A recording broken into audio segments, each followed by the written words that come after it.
Television ছাইরা নাটক cinema চলতেছে, উনি দেখতে দেখতে মারা গেছে। কথাগুলো মন দিয়ে বুঝেন। এই কথা আমি কেন বলতেছি, একটা হাদিস শোনাবো তাই বলতেছি।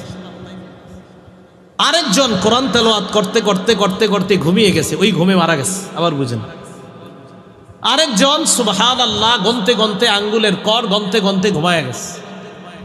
আরেকজন সূরা ইখলাস পড়তে পড়তে ঘুমিয়ে গিয়েছে। বলেন, গান শুনতে শুনতে ঘুমিয়ে যাওয়া আর ইখলাস পড়তে পড়তে ঘুমিয়ে যাওয়ার মধ্যে পার্থক্য আছে না নাই?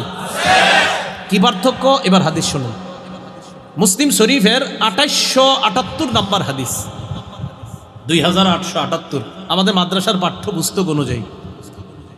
এই হাদিসের মধ্যে রাসূল আকরাম সাল্লাল্লাহু আলাইহি সাল্লাম বলেন, قال رسول الله صلى الله عليه وسلم يبعث كل عبد على ما مات।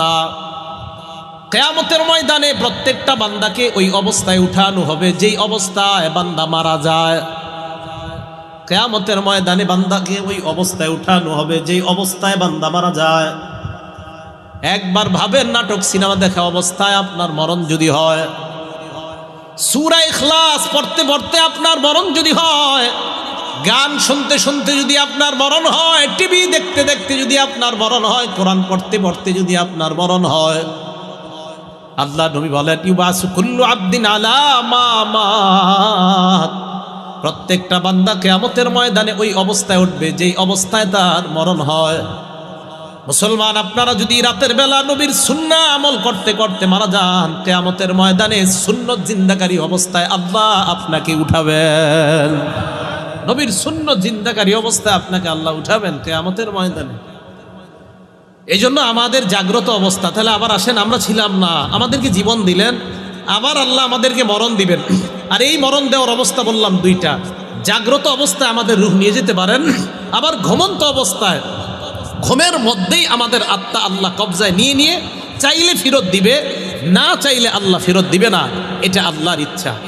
এই জন্য ঘুমের সময় আপনি একটা দোয়া পড়া ঘুমানো, যেই দোয়াটা আল্লাহর কাছে এইভাবে বলা।